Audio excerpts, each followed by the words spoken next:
Thank you, everybody. Welcome, croeso, Mick. Thank you. We're really happy to have you here in Cardiff at the Little Man. Really big thanks to Hiraeth Podcast and the Wales TUC for putting this event together. You've just arrived from Aberdeen. I have. What kind of a welcome did you get? Well, it was a welcome in the valleys, as they say. It was great. I don't know, 300 people there. It was sold out. You didn't have to pay, but it was sold out anyway. And we had some good speakers. Beth Winter was there. Then we had some other speakers, questions from the floor. Democracy's back, I think, a bit of intelligence. And then we finished off with a male voice choir, the national anthem. Your one, not the other horrible one. It's good. And a bit of, yeah, it was good. It was great. It was a great meeting. It was great to see people out, and we're getting tons of that all over the country in all sorts of places. And I hear a rumour that you call for a general strike, am I right? I do that every 20 minutes. I've got it on my phone. It's me an alert. No, but I mean, we're not going to get a general strike in 1926 where the TUC says, TUC, let's have a general strike. What we'll get is coordination and synchronisation of what is becoming a rolling bandwagon, in a good sense, of discontent and hopefully campaigns leading to industrial action. And what I think the job of the TUC and union leaders have got to do is synchronise that and maximise our leverage. We would be barking if we didn't say we've got a head of steam. We need to, use that, maximise the leverage at the negotiating table, in the media, getting the public aware of what we believe in. So that's what we're calling for. It's our union's policy to have a general strike. What it looks like and whether we achieve it is a matter of what the movement does and what all you lot do. Because you're all in unions, aren't you? Yes. Good. Given that you've been in the Cynon Valley today, cradle of radicalism in Wales, you've previously cited James Connolly as one of your inspirations. Are there any figures from Welsh history who have been inspiration to you? Well, we're up there today. Keir Hardie was obviously the MP for that area. You can't have Keir Hardie. You've got to pick someone else. OK. Not Keir Starmer. We'll come to that later.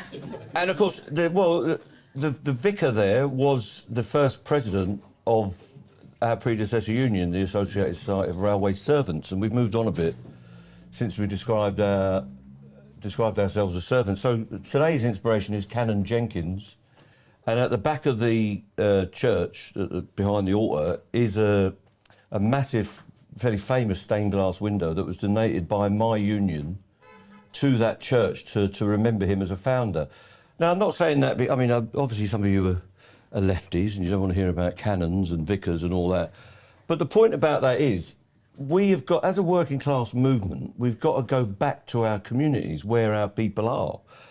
And churches have got to adapt to the fact that not everyone is a believer anymore. And if they want to connect with where working class people are and where the working class movement is, we've got to roll out our movement to them. And in that church, it was great. The vicar was there in the choir singing. He made a little speech at the beginning.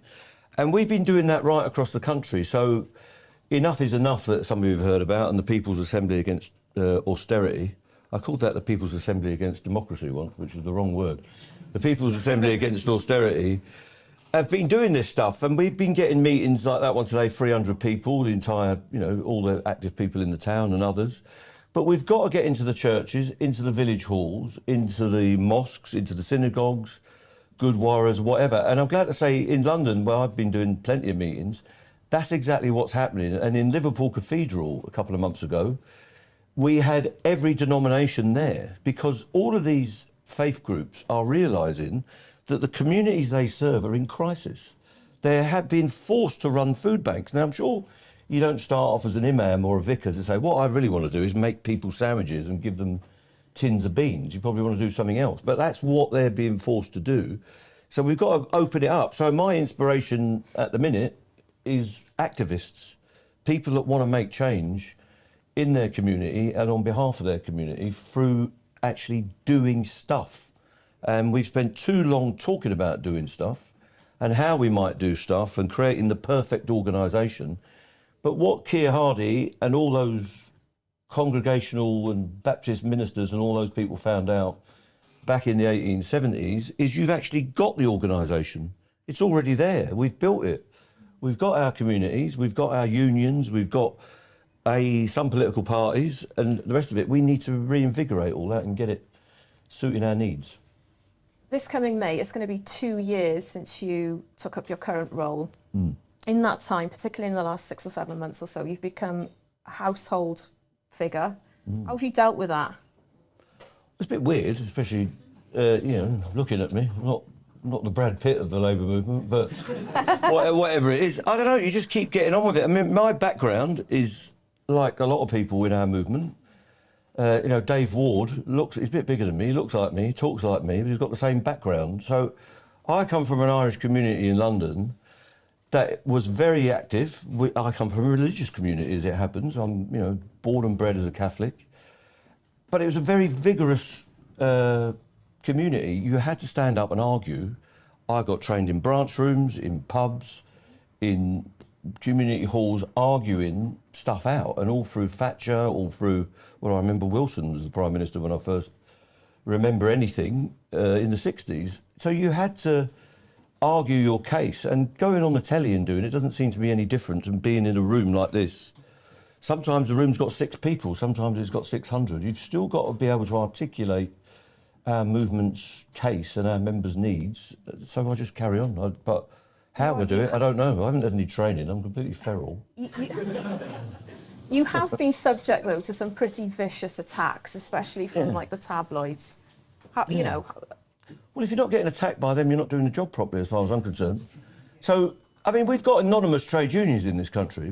One of the biggest, I'm not going to name them, but one of the biggest trade unions in this country isn't doing anything in this current campaign, has got a general secretary that nobody's heard of, and is very comfortable they're very comfortable taking checks every month off Tesco and Sainsbury's for delivering very little.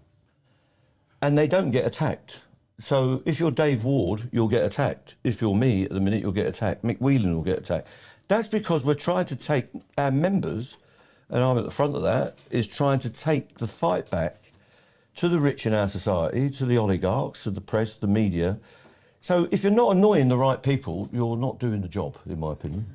It's gone beyond, though, just scrutinising what you've been saying. A couple of weeks ago, you said that some tabloid journalists had been targeting the social media profiles of your children, even. That's they do that. Disturbing. Well, and my wife's cousins. I was with my wife's cousin here last night, but she's got cousins in America that they've been following. They go on to my children's. My children are adults, but they still deserve their privacy. They go onto their Facebook. They contact my sister. They knocked on my brother. My brother lost his wife last year, and they're knocking on his door, saying, "What do you think of this sort of thing?" And he's just sitting at home saying, "Well, why are you talking to me? That's his life." So they'll do anything to put you off your game, like in a sport, and they regard it as an achievement, the Daily Mail, which is the worst, the Daily Bile, that they want to feed us a diet of what's going on with Harry and Meghan and all that baloney, and stop reporting news, and they want to put, the people that you elect, people like me, off our game, so we get deflected, we get, not focused on the needs of the day. But you just got to carry on. It is a burden, but you just got to carry on. It's worse being a pop star, I believe. Is this part of some sort of, do you see it as, the UK government have tried to paint you as some sort of bogeyman figure. Is that a part of that? Yeah, they'll say that anyone that can articulate an idea is some kind of radical and some kind of Marxist or whatever. Maybe I'm some kind of Marxist, but I'm not in any Marxist organisation. So they're scared of us. They're scared of what we're doing at the minute. That's the key point. They're very happy to have trade unions that are passive. They don't keep bringing a succession of laws in when the trade unions are quiet, because the trade unions have woken up and started to flex industrial muscle, but also some intellectual muscle as well. People are talking about why this society exists, what purpose has it got, and redistribution of wealth and fairness and equality and social justice. And it's working class people doing it, and they really dislike that when it's not across that dispatch box, where that's all a game that they have, and they're all mates. And when you see them down there, I have to go there quite a lot. They're like, "How you doing? How's it going?" They're not enemies. They're all running what Malcolm X called a controlled show. That's what Parliament is all about. And when they see people, articulating this case in another arena, that starts to make them worry a bit. So then they change the laws. If we don't have them on, if we don't allow them to go on strike, there'll be no picket lines. They won't win their case, but there'll also be no coverage, and we'll end up anonymous and hidden and irrelevant as well. But you've also accused the BBC of parroting the editorial lines in the Mail and the Sun, for example. Yeah. You've obviously grown up watching the BBC, as have most of us. How have you seen the public service broadcaster change during that time? Well, I think they're under pressure right now. The Daily Mail and the Telegraph and the Express go on about the licence fee. They go on about what they imagine to be all these left-wing ideologues running the BBC. So if you put on a bit of drama that doesn't fit in with what they say, it's left-wing propaganda. If you report what the trade unions are doing, it's left-wing propaganda. I think they're under a lot of pressure. I also think some journalism is very lazy. So they'll just get a press release off Network Rail or off the government and they'll go, that's what I'll ask him. I'll ask him why your members are so greedy, why you're disrupting everybody's lives. They never say, how is it that your members are prepared to make such sacrifices? Where do they get the ability to be so brave in what might be a very hostile environment? And why is it they feel the need to fight back again? They never ask questions like that. They're all loaded that our life somehow is about mucking up your lives. That's what, we sit around going, how can we really annoy everyone today? What is it we'll do that, as if all these nurses and paramedics and physiotherapists go, I'd like to inflict a bit more pain on people today. So I'm just going to go out and go on strike. It's a nonsense, isn't it? I mean, everyone gets that, but we've got to work out a way where we fight back. And we were asked this up in Aberdare today, and there is some signs of hope. I mean, these podcasts, I'm doing a lot of Politics Joe and Navarro Media, and people are trying to get all this stuff going. And it may not get the audience right then on that minute, but people are listening to stuff in a different way and watching stuff. Some of the stuff we've done on Politics Joe has got 2.5–3 million people. And they're people that, and it's not only good that you've got it, some of it is longer form. You actually get to argue out a case over an hour or more in some cases, and I think that's really good. And we've got to get more of that going. So do you think that the BBC are pursuing some sort of editorial line from above, or is it more reflective of a media which isn't truly representative of the society in which we live? Yeah, well, it's never been representative of society. I mean, media's always been owned by private interests and owned by the people that want to set the agenda. So the ideas that they put forward, you can sound like a conspiracy theorist, but you haven't got to be very bright to work out there's only 4 or 5 people that own the media in this country.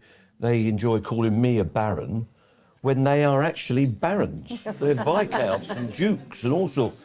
I can't remember what they're all called now, but the Mail and the Express, and these are all owned by aristocrats and industrialists and oligarchs. It's all right saying Russia's run by oligarchs. This country's being run by oligarchs.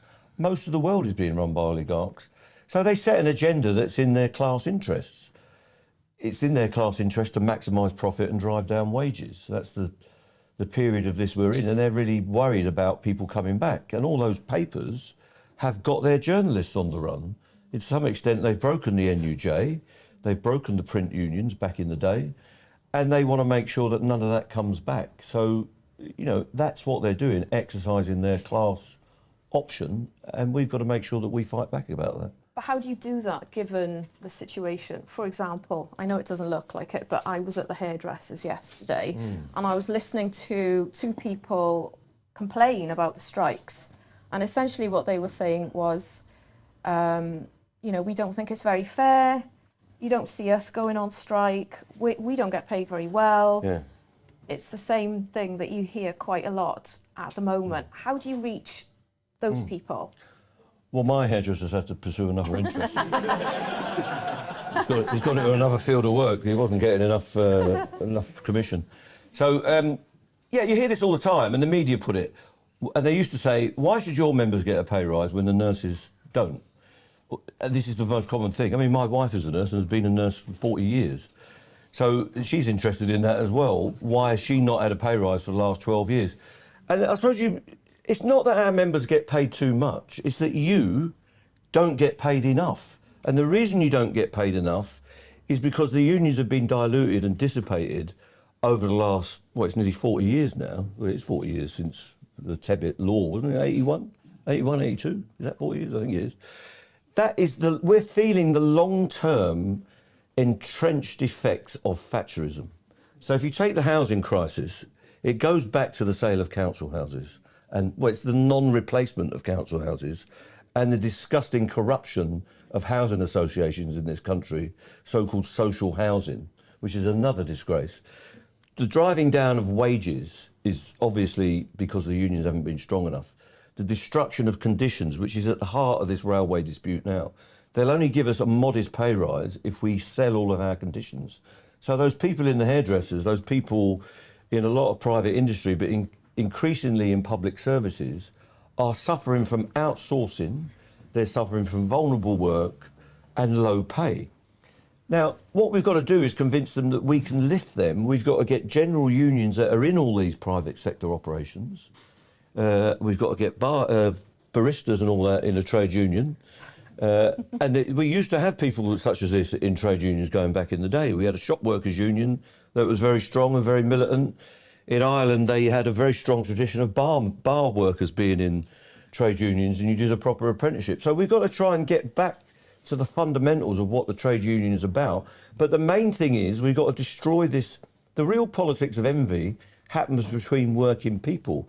Those of us that have kept our conditions and those of us that have been outsourced and been driven into low pay. And what we've got to do as trade unions is make sure we don't just become a club of people in some professions, some places where we've got our levers on, bits of the economy, and just become a sort of insourced club of people that have got a self-interest. We've got to broaden it out because it's lapping at our feet now. What they want to do in this railway dispute is break our conditions and outsource us to ISS and OCS and Serco and all these companies. It's coming to the prison service. It's coming to the health service. The health service right now is being consumed by overseas healthcare providers that are privatising us as we speak. And that's the prelude to just bringing generalised private medicine and private outlets into our hospital service. So we've got to make sure that everybody's on board, and we've got to win the battle of ideas in working class communities. That's what we've got to do. And you can only do that if you're out there. It's no good being in your regional office as a trade union official talking to your mates about what next year's conference will be like. You've got to be out there in these church halls, winning these arguments and bringing people into our movement. Well, what if those people aren't the type of people to go into the church hall? Well, we've got to get out there and have some conscription. We've got to get them in there.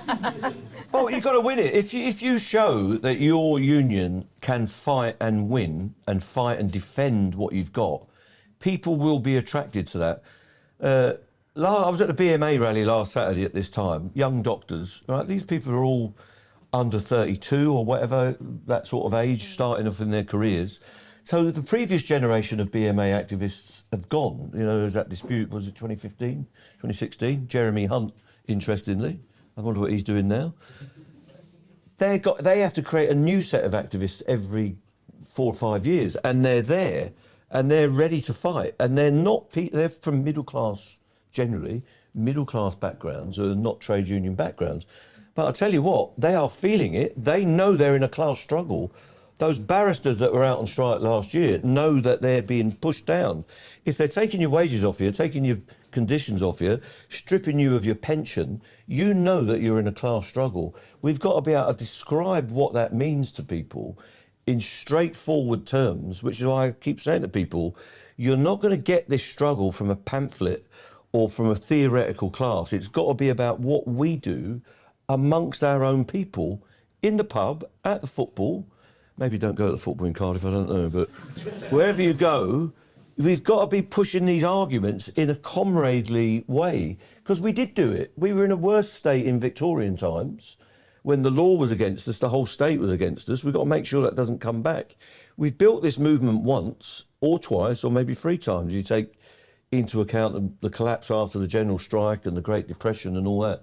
We can do it again, but it needs us to think it's no good posting on Instagram or Facebook or whatever you've got and leaving it there, and that's going to achieve the change. The change will happen in person and physically at the workplace, over a cup of tea, join the union, build the network, move on to the next activity, small wins in each workplace, whether it's about the state of the mess room or health and safety, or about the bigger issues about money and contracts of employment.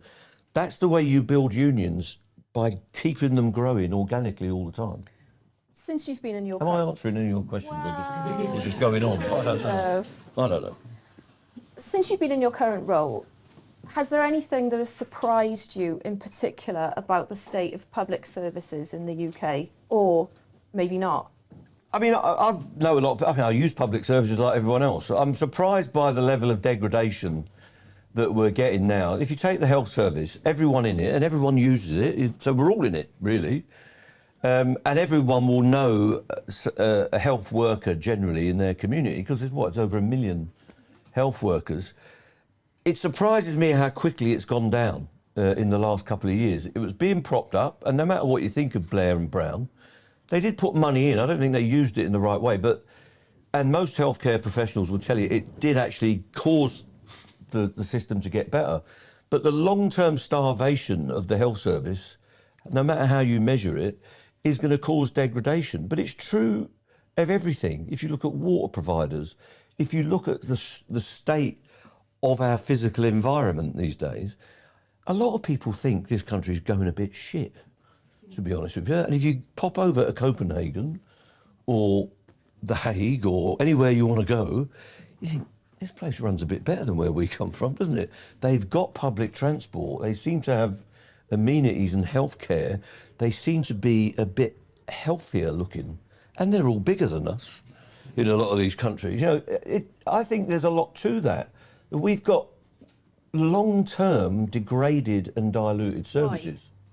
Because of the profit motive. Because, one, they want to save money, but two, they're opening it up for this argument about mass privatisation. What I mean is, what makes us accept it, in your eyes, and what makes people in Denmark not accept that? Conditioning, because we've been conditioned that this is the way it's got to be. We're diseducated or maleducated in this country, I believe. We don't put enough emphasis on personal growth, personal development in the early years, and we are fairly unquestioning in a lot of working class communities, that because it's been like this for the last 25 or 30 years in some of the former industrial towns, that's just what you've got to accept, and it's not the duty of the government or public services to provide a better arrangement and a better society. We need more demands going on. We need to make more demands on the professional politicians, and we need a redistribution of wealth, and that goes on all of the time. You know, Attlee said it, the greatest duty you can have as a rich man, as he put it, is to pay your tax. We've got to tax people properly and educate people properly. We need more public services publicly funded and less charity. And we've also talked ourselves into this idea that everything should be provided by the third sector. When I was young, it was an add-on. Having the friends of your local hospital was about making tea and cake. Now it's about delivering fundamental vital services in your hospital. That is a disgrace Isn't in that our part society. of David Cameron's big society? Well, that is the big society, that you go around begging for things that should be human rights. And we don't state enough what the human rights are. It's the right to decent housing, the right to a good education, the right to live healthily, and the right to have some expectation of happiness or certainly human dignity and fairness in society. I had a little straw poll amongst some of the people I know about today and what they might like to ask you. Okay. And I had one interesting question from a former public service worker, retired now, trade unionist. Okay. What's it going to take for the working classes to galvanise and stand up to this assault which has been piled on us for more than a generation? Sometimes I feel these strikes are too little, too late, and we're already done for. What would you say to that person? I love that kind of optimism. I think it's a bit too hopeful. It takes hard work, I'm afraid. I mean, the problem with theoretical people and people that want to, and you'll hear this every time I speak, and a lot of people in here might resent this, people that sell a lot of newspapers outside meetings and people that are waiting for the time they don't do enough hard work, or the work they're doing is the wrong type of work. So selling people a pamphlet or organising a meeting of the ideologically pure is not going to cause a turnaround in equality. If you're committed to the labour movement, you're going to have to be committed it for your whole life, I'm afraid. Those of you that are under 30 or 40, you have to keep working at it. I got into this when I was 16. The factory I did my apprenticeship in, we had factories in London, by the way, engineering it was, creating machinery. When I walked in, the foreman electrician, who was part of the management, said, fill in this form, join the union. You have to join the union or you won't be working here next week. So it was a closed shop. Now, we may not get that back very quickly, but he'd been doing that for nearly 45 years at that age, and he handed it on to me, which is why I'm still in this game now. You have to keep working at being a working class activist and building up our community. Now, if you're not religious, that may be what your calling is, but what I'm sick of is the critics who keep saying, you didn't get everything you asked for or demanded in that strike. Well, no shit. You know, that's how it goes. I'm looking to get something out of this. There's a couple of my members sitting there who just come in, who've been in the pub rather than having coffee, by the way. You know, we're going to get something out of this dispute, but what we've mainly got is our dignity and the ability to strike and the ability to inspire some other people, and maybe they'll get results. But you don't get it by being an activist at university for 2 years, dropping out and becoming somebody in marketing. And that's what a lot of this stuff is about. There's too many short-termists and not enough working-class people doing the work of the working class in their communities. People want to leave the working class and go somewhere else, which they call equality of opportunity, I think. Whereas what we want to do is change the working class. Speaking of which, what's the current state of play with your negotiations? That's a good question. So it's really tough. We're not, they are not giving way in the sense that some people might want to. We did a lot of broadcasts way back in the spring of last year saying this is a marathon, not a sprint. We will not get out of this with a clean result. You know, it'd be great if we did, walked in. And many people don't understand negotiations and haven't done it. You go in and say, can we have a load more money? And they go, I'm so glad you came in, because as it happens, we happen to have a load of money in our drawer. How much of it would you like? A lot of people think that's what happens. They are putting so many conditions on us.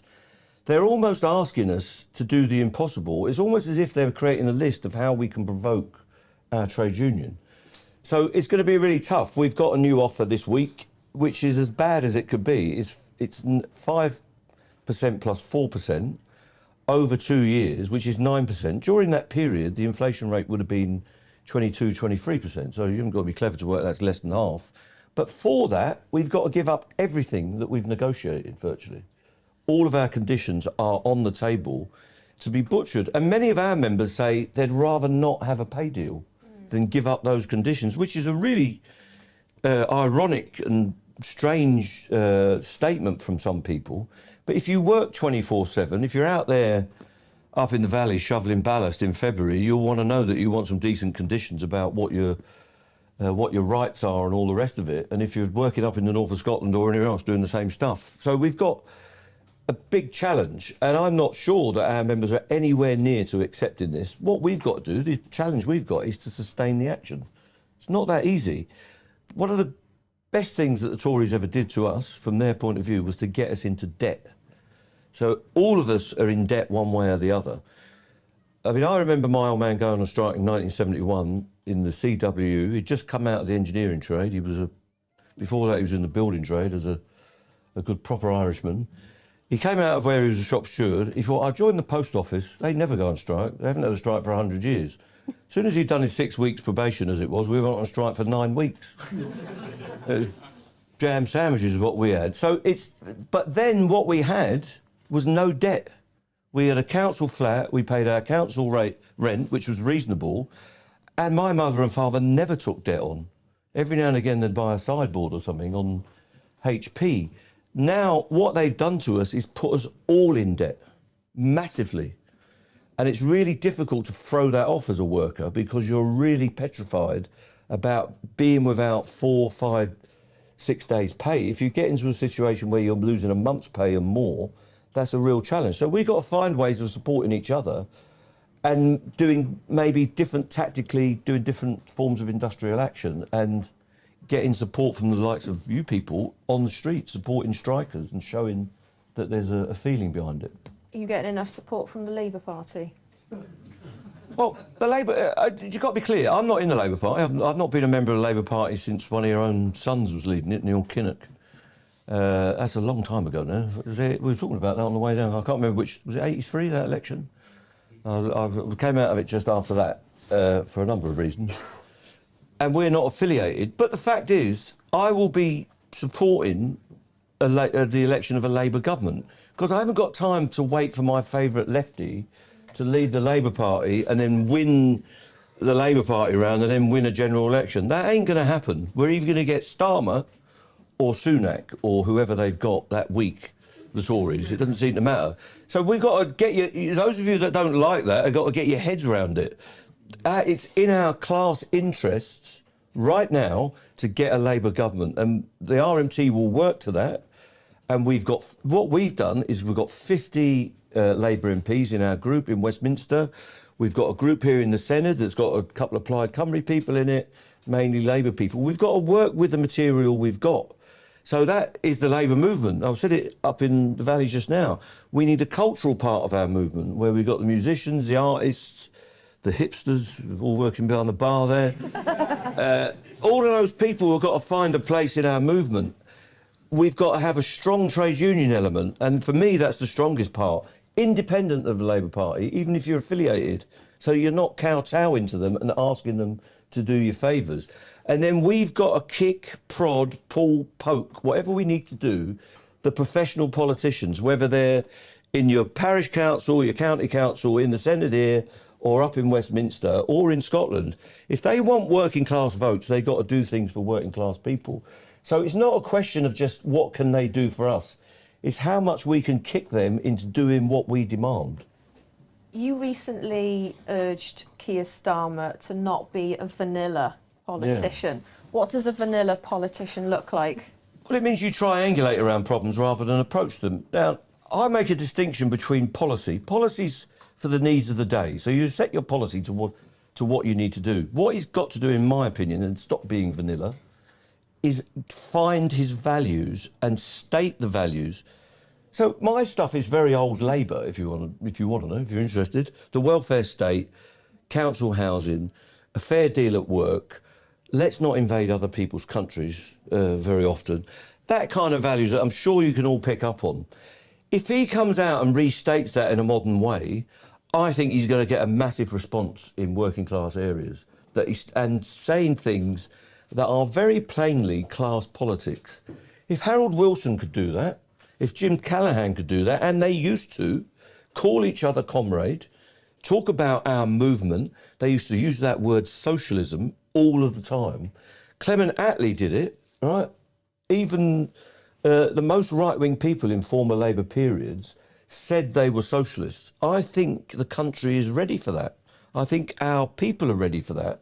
If he says that, he'll get support. And then what we've got to do is have the argument about particular policies. And the argument that's going on now in the Labour Party, if you take transport, they've got, I've got to stop saying this, I'm not in it. They've got a brilliant policy on public ownership of the railway, which Andy McDonnell wrote under Corbyn.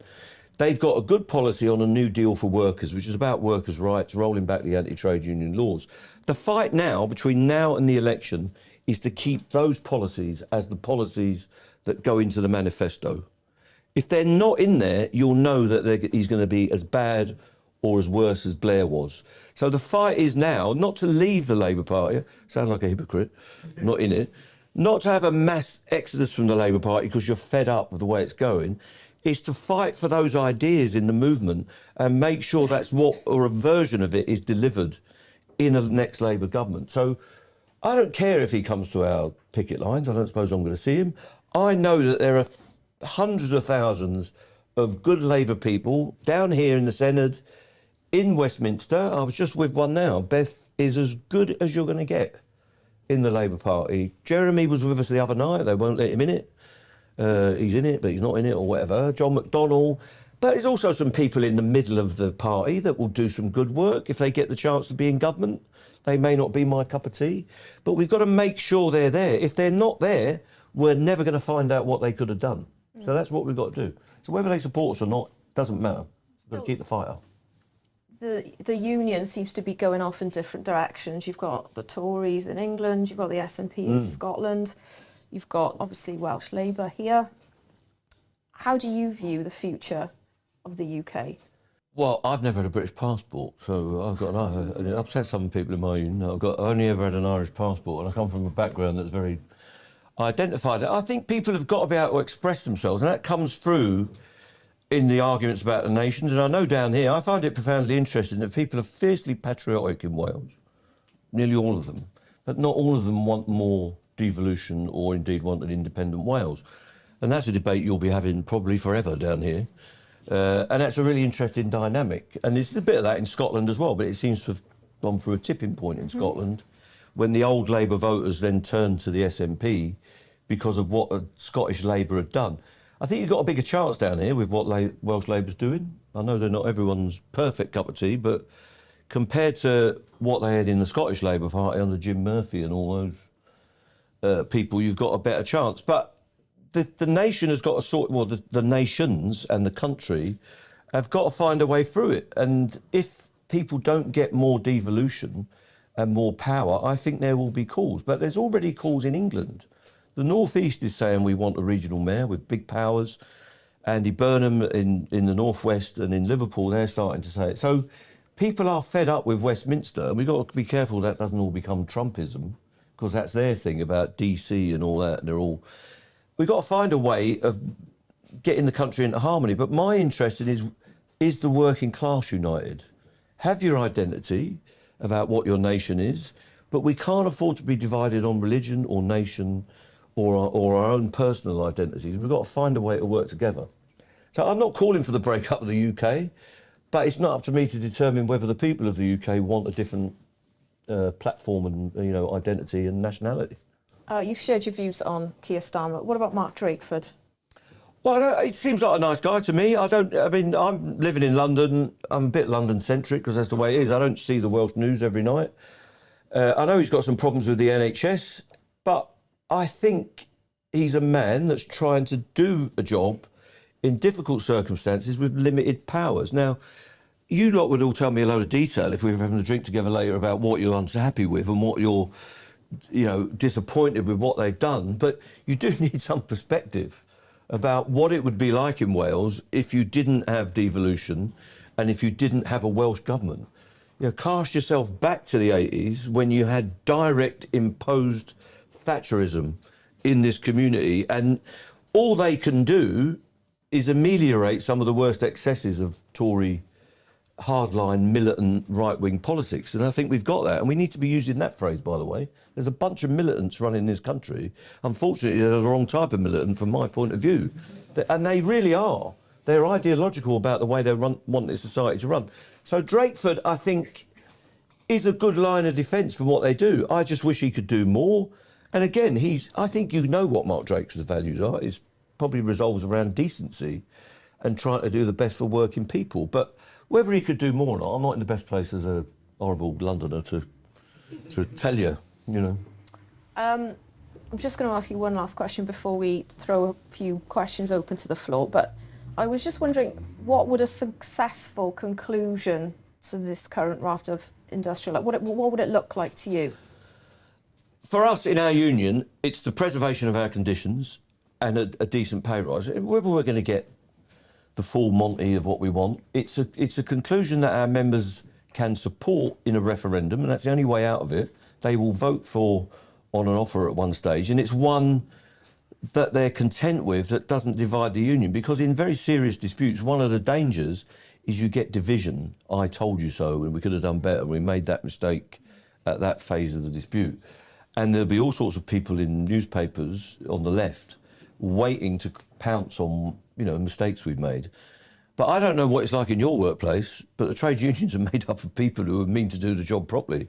And if you don't make mistakes, you're never going to try anything. So it looks like a settlement on conditions, no compulsory redundancies, and a decent pay offer, but we're not near that yet. I've got to say, we're a long way from getting that kind of deal.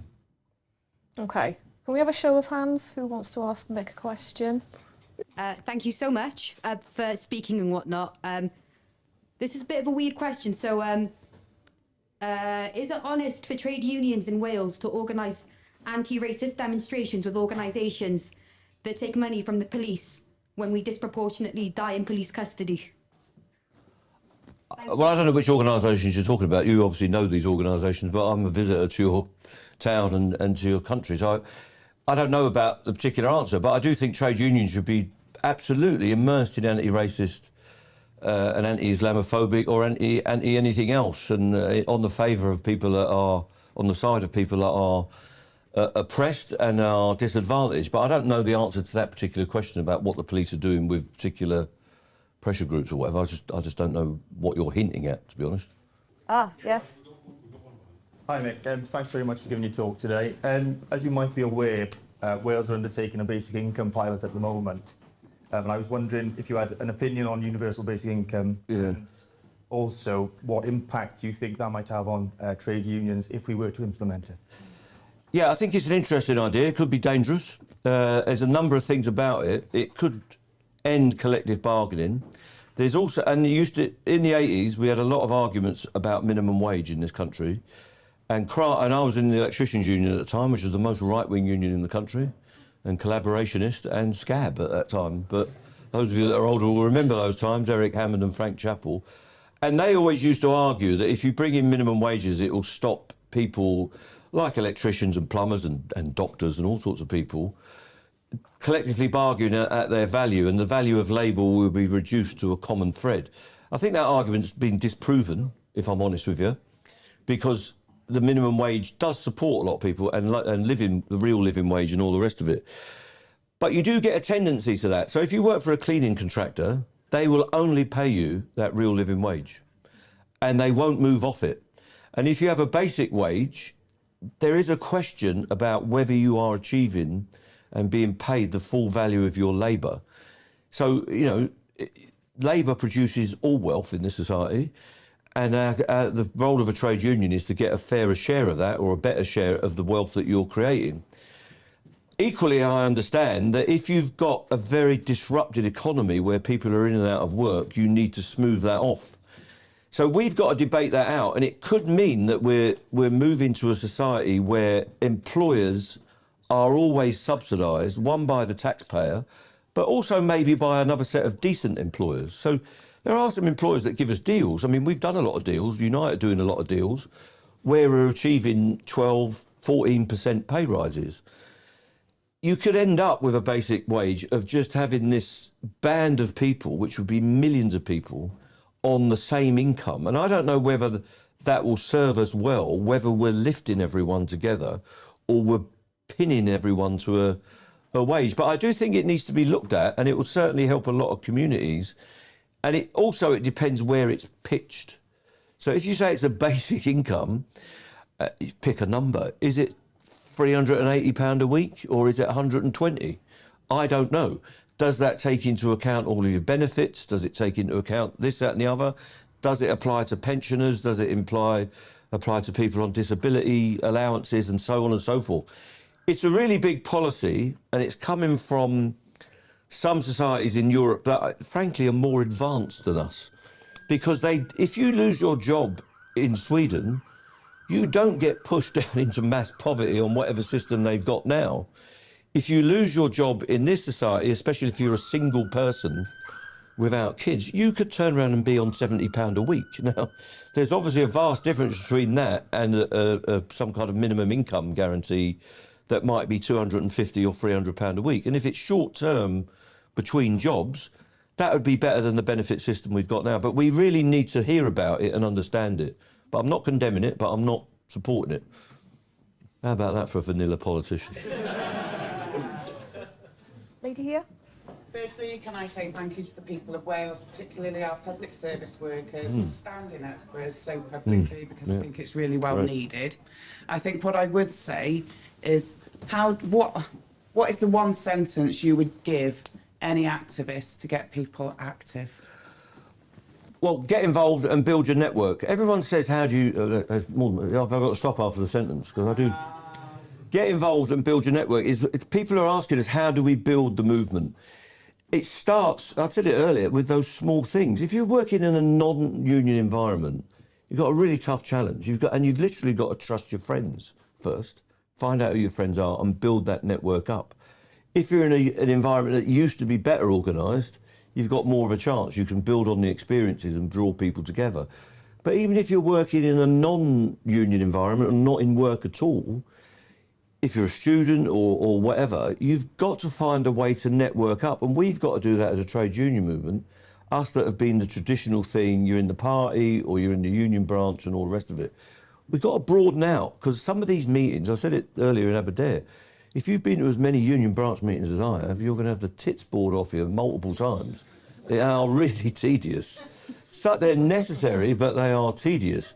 We've got to find a way of organising differently, and equally they've got to find a way of organising differently as well, because you can't just leave a memory on some kind of social media thing and think it's I've done my activism for this afternoon, I'm going to go back to watching some dreadful Love Island or whatever. That's a caricature.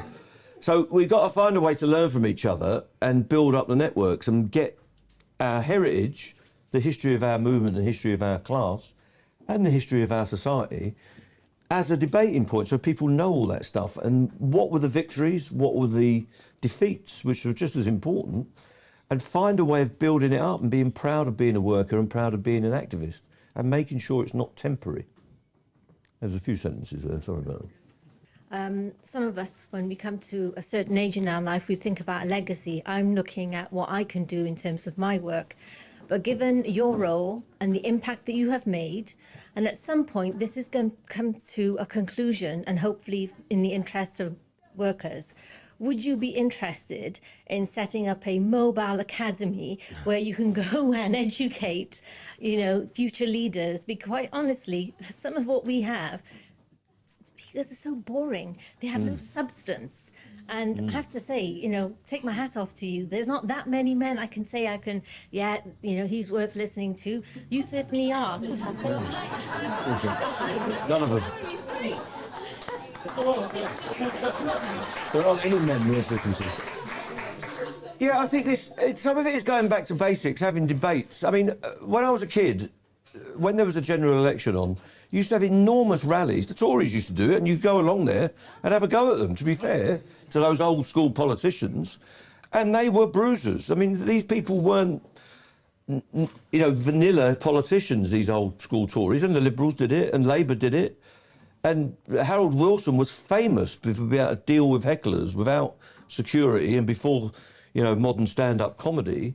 We've got to get back to this idea that we actually talk about issues rather than post them up with a snide comment, that you actually respect what's going on inside the movement, but you're also able to defeat what is becoming consensus, that this is the only way you can run the world. You can't run it on a more equal basis, and you can't run it on the basis of redistribution. And you've got to put very simple arguments forward. If the working class is to get better off, to some extent, the ruling class has got to be worse off. That's what Attlee believed in by taxing them in the right way and shutting down their stately homes and all the rest of it. Death duties was bemoaned by the upper class. It's because we got their money and we built the NHS and we built schools and all the rest of it. So the academy ideas, it came up today in Aberdare as well, that we need to get the unions and our movement and our thinkers and our leaders, or former leaders, perhaps more aptly, into schools and waking people up. I don't quite understand how we do it, because most teachers have got organised union members in them. But let's not forget that Gove, going back to Baker, Kenneth Baker and Gove now in the last few years, they are making the curriculum so rigorous about churning out industrial and commercial drones for their finance factories, that thought and arts and history and literature are being driven to the bottom. And if you look at what our people made for our community, these people had to do that all the day, down the pit or in the mill or in the factory or even on the farm. I was at Burston last year where we had agricultural unions.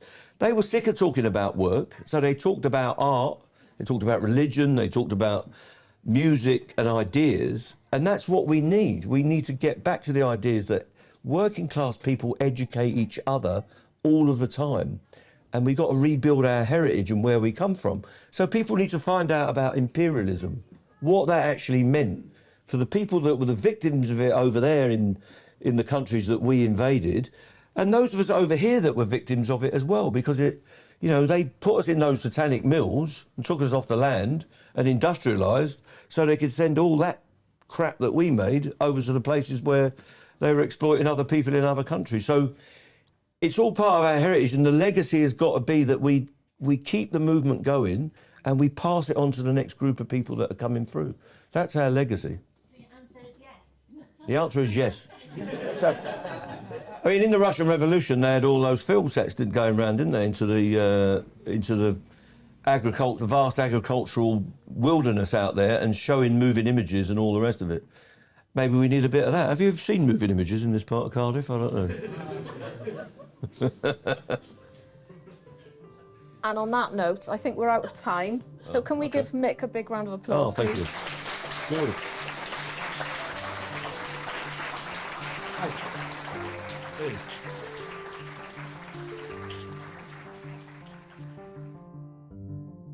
Thank you for listening to Hiraeth.